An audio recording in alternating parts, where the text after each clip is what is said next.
What's up, everyone? It's Ian Summerhalder here, and I am the proud co-founder and master blender for Brothers Bond Bourbon, and you are listening to Bourbon Podcast.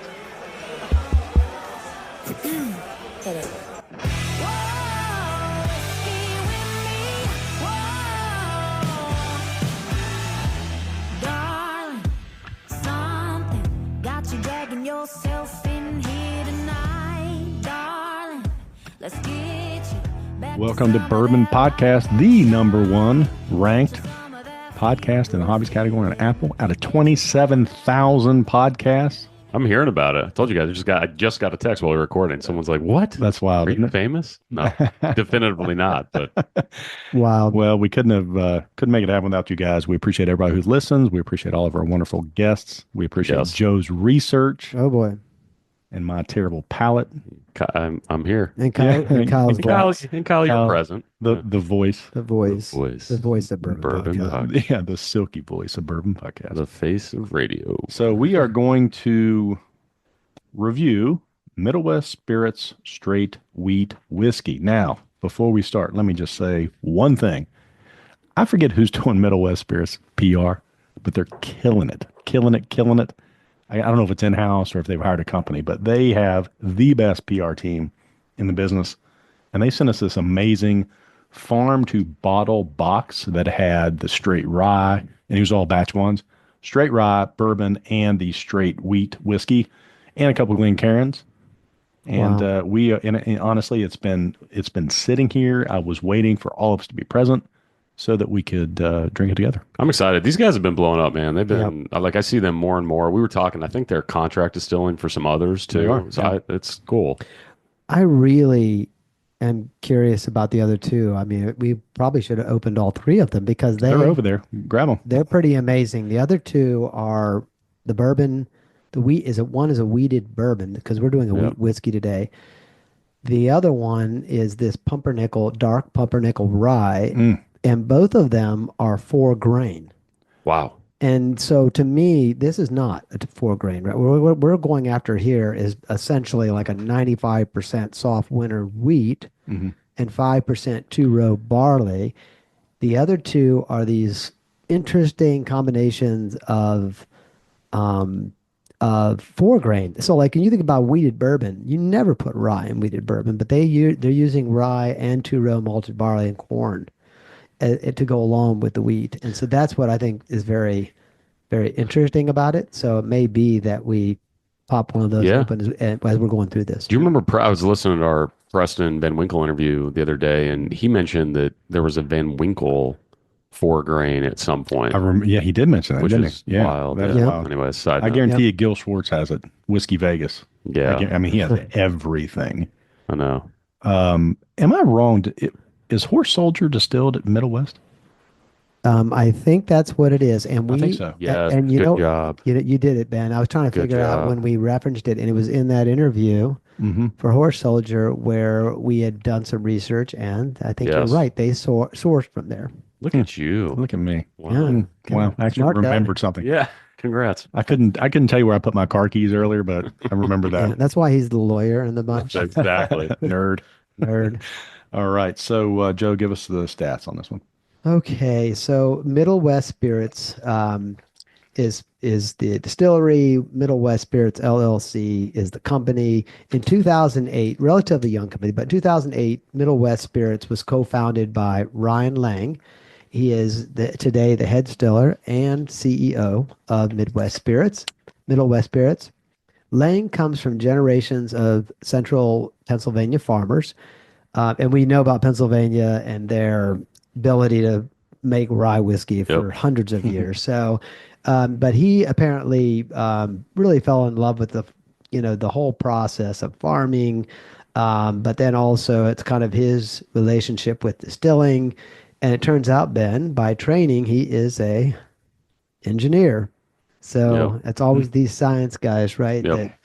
That distill. I should have paid attention in high school and college. I'm a banker. You're a lawyer. Kyle is a kind of a. Why are you distilling for us? I know, we could start our own. Yeah. May not be the ideal timing, but nonetheless. Yeah. So he he's in Columbus, Ohio, and he starts with his grandfather's pot still, and he later he collaborated with grain specialists at Ohio State University, being the kind of the geeky guy that he was, I guess, a researcher and an engineer, and he also with some handful of master distillers to try to come up with an ideal. What I would call like a mash bill or a distilling process that he thought would be superior. So in 2010, Middle West Distillery finally opens in Columbus, Ohio. And what makes them notably different from any other distiller in the country is that all their grains are from local farms and are food grade and non-GMO, and their farming process is regenerative. So they are 100% organic. And why is that? We'll get into this later, but for a distillery that is about to be a top 10 grain to glass whiskey producer in the United States after they finish their project, for them to continue down this road, this process reminds you of the Heaven Hill, grain to glass series that we did, except this is what they do all day long. So 2023, they began a multi-year $38.7 million expansion project for a new distillery. And the phase one is a 75,000 square foot distillery with 4 12,500 gallon cookers, 14 50,000 gallon fermentation tanks, a 78-inch foot distillation tower to hold a roughly 60 by 55 Vendome copper and brass works column. It's a serious distillery is what I'm trying to tell you. And so this is their first phase, but it also includes packaging, bottling, and what I didn't have in the fact sheet was I think 2,500 acre management of the actual farm, that inputs that are going to go into their to their bottles. So distillery is currently being constructed. Phase 2 is going to have a visitor center and experience center. So let's talk quick about their offerings, because what makes this unique, they sent you, Ben, is that they have been releasing proofed releases of their straight wheated bourbon, the dark pumpernickel rye whiskey, and their straight wheat whiskey. But in December of last year, or around October of last year, they released cask strength versions of all three. That's cool. Which is very cool. So the samples that you have, these cask strength versions, let's talk about the three. We talked about it. The straight wheated bourbon, 4 grain, non-GMO, and that would be the non-GMO yellow corn. We should distinguish that the wheat they use is a soft red winter wheat. Do you remember which other distillery uses that? The one out in Missouri. Holiday. Yeah. Holiday, which is a killer. Killer. So that's why I'm excited a bit about trying this today. And then what makes their wheated bourbon different, they use a 2-row barley, but then also they use a dark pumpernickel rye in that bourbon. And then the dark pumpernickel rye is the same thing, except that in their 4 grain, they're using 80% dark pumpernickel rye. That is going to be pretty high, percentage. And I would just want to know what the hell dark pumpernickel rye is to start with. And then the straight wheat whiskey, which we're having today, is soft red winter wheat and dark pumpernickel rye. They also have become pretty well known for their cask collection, their double cask collection. They've done finishes in sherry, port, oloroso, vino naranja, and but they call Napoleon Calvados, but a Calvados rum cask finished. They've had more than 200 rewards over the years, so they're a pretty well known distillery right by now. Located still in Columbus, Ohio. So this particular bottle we're drinking today, straight wheat whiskey cask strength, batch 001, first batch, released October 24. The soft winter wheat is from the Northern Ohio's clay packed soil, and that should showcase wheat similarity to single malt. So it's going to be a totally different flavor. Ben's going to love it.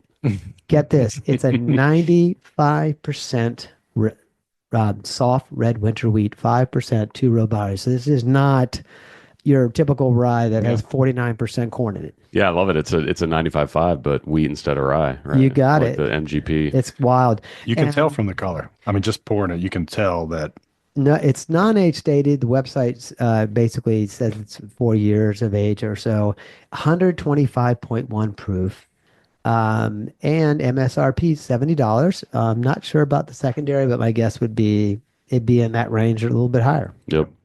And if we did decide to try the other two, that'd be something we could do while we're doing this. But Man, on the nose, you can the soft red winter wheat It's a pretty gentle nose for a cast strength. for 125 proof. I thought so too. I've not had a sip yet, I but thought it was going to singe my nose hairs. the distillery toasting notes were, I'm sorry, the aroma was floral with allspice, toasted caramel, and vanilla. I'm having a hard time with the nose. yeah, I'm having a hard time with the nose too, like picking stuff out. It's nice, but it's like I don't know. I'm not the greatest at this, Joe. If you're having a hard time, that says more. I will say though, we got to go see these guys. We do. It's close. I mean, we're 2.5 hours. We need to go hang out. You know, we've talked to him several times about getting him on here, and I just never firmed it up. And didn't we review one other Middle West? It was like early on, like in 2022, maybe. Yeah, I think we did. Seems like we did. Because I know they've been generous sending us samples before, and I think we did. We may have. We're deep enough into it that we do this all the time. I forget. Yeah, it may have been the we didn't do an interview. No, we haven't done an interview. No. But I remember I liked the first offering they sent us. I don't remember what it was. I think it would be interesting to talk to him probably to Ryan, because, we were talking a little bit before we started recording.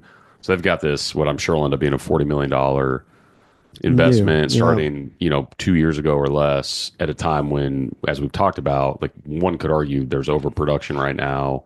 And like, I'd be curious to hear how they're viewing it today. Now, on the other hand, they're doing the whole grain to glass thing. A lot of new companies are just blending, they're sourcing, whatever. So, and they're clearly, we know from Horse Soldier, good memory, that they are doing contract distilling. So maybe they're doing a bunch of that. Who knows? Well, I wonder how much product they ship out of the United States.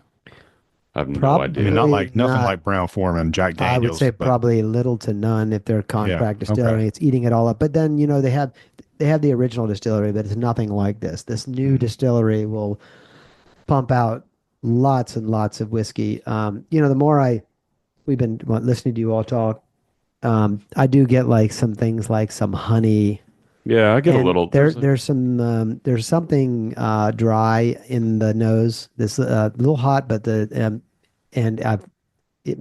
maybe leather, right? Like something that is. But I'm not getting all the fruits from it. No, I think that honey's a good call. It's like a nice soft sweetness, but not overpowering. Right. It definitely drinks warmer than it noses. It's pretty hot on first sip, but it's an interesting flavor. I just have had. I'm also wondering if we drop a couple, like a little water in here, could really open this. Yeah. Because it's a little younger whiskey, and that may also be part of it. But the flavors are really good. Flavors are good. It doesn't. It's hot, which doesn't bother me. It does not drink young. I don't think though. No, I don't think so either. Just the heat. I would say just would be the heat of it that would make because it comes on hot pretty fast. Yep. But the flavor is nicely developed because you can get some sugar, the brown sugar in there a little bit, and some vanilla. Nice amount of oak, even though it's only 4 years of age. Yeah, I think it's interesting. It's not super complex, and I think that's not necessarily a bad thing. You're dealing with almost a single grain here with 95% wheat, and it's on the younger side, and so it's pretty straightforward, I would say. But I like it. I like it too. But it's gonna sound so stupid. It's got the spice of a rye. The rye. It's just like that nice little burst of. Yeah, I don't know if it's heat. It's like this, almost like a cinnamon type flavor. I have a good call. Yeah, and you could almost look that cinnamon or you can the baking spice and maybe a little mint that sometimes you can get. Like that the stronger part of the mint that you would get like from what you can get from a rye, depending on what are those little red little red candies you would get? What are those called? Red Hots. Red Hots. Yeah. It tastes like a red hot to me. Yeah, there's a little, that's that cinnamon. I agree. There's a little Yeah. cinnamon. The finish is nice and long. I It mean, is it's, long. especially Yeah. for a younger whiskey. And it's almost a little smoky, Yeah. right? Which is kind of nice. It's not like some like what we just reviewed, oak and dry. It's actually leaves you with a little bit of a smoky flavor. Yeah, which maybe that's the single malt reference, right? Yeah. Could be. Now I want to try the rye. I think that dark pumpernickel rye to me is just curious. It's both of them are, being 4 grains. That's pretty bold of them to go that direction. Mm-hmm. But Yeah, you're right, Ben. It is like when that first sip, you get that heat and you get like a little burst of spice up front. It does not remind me. We all just said kind of quickly in passing how much we like Ben Holiday, which I think they're doing a fantastic job. It does not remind me of their product at all. It is not. Completely different. Completely different. and well, and their product, wasn't it like 100 proof or something? Yeah, like that, bottom that's line, right. I which think is a little bit different, and a little older, right? It was minimum I think that's correct. 6 to 7 years of age too. Yeah, I think that's correct. But still, it's a lot of flavor for a younger whiskey. And I mean, hats off to them. They kept their price point Yep. I pretty agree. decent for for something being straight from the barrel, $70. That's nice. Well, think about all the blended, and I'm not opposed to the blended products. I think there's some really cool stuff going on with source whiskey, blended whiskey. But think about all the blended product out there that's $100+ a bottle. These Right. guys are doing true grain to glass in Ohio. I don't know if it's all 100% Ohio, but in Ohio, and it's $70 for a cast strength. It's super unique. I appreciate it. The spices really linger. Do you notice that? Really, like, I mean, and it's the weird spice, the weird baking spices. I still get like the cloves and the nutmeg and the some of those weirder. I say weirder, but just it's not just cinnamon on the end, right? And brown sugar. It's just literally you get this spice blend almost. yeah, but you couldn't convince me it was a rye. I don't think so. It's Right. like it has, because what you just said would make people think it drinks like a rye. It does Yeah, not drink no. like a rye, but it does have. I agree. Those spices. The finish is long. And Yeah, and we can do that. I was just shocked a bit because I was thinking, well, you think of that soft red winter wheat, you're looking for the fruit profile or whatever, and you don't get a lot of the fruit profile this here. is not what I would have That's not what expected. you're No, gonna get. completely opposite of what I thought it would be. Same. All right. How many thumbs? I'm 2 thumbs up. I think it's super interesting. I appreciate what they're doing, and we talked about for $70. Yeah, grab a bottle. I agree, and I would like to. I'd like to work through this bottle like Yep. over a course of a week. Just do a drink or two every night, and just see where it settles in on the palate. Experiment a little bit with the water here and there, just to see, and kind of formulate it. But I am 2 thumbs up on this one as well. I think it's great. Price point, the story's great. And you know what you're drinking. It's it's true farm to table. Yeah. Here in our backyard in Ohio. You guys are kind of always neat. I love a big cube with a high proof whiskey. This would be a good one for a big Yep. cube. I Well, agree. I put a couple drops of water in it. Didn't change it much, to be honest. But I'm 2 thumbs on this one. But it's not what I was expecting. It is not. It doesn't taste like a straight wheat to me. But I like that. I like the spice on it. I like that very not overpowering, but kind of not in your face heat, but very subtle heat and I love the finish. I mean, it's been 30 seconds since I took a sip, and I'm still tasting it. It's super really unique. What do you think, Kyle, about instead of using malted, but they're using a 2-row, Yeah, is it malted not? Is it non-malted? and they're it's all Just a straight. that is the 2-row they barley. used in all their. Yeah. So I'm just But you curious don't there. you don't know if it's malted or not. I don't know. It didn't say. I Yeah. don't know. Yeah, the whole thing is fascinating to me.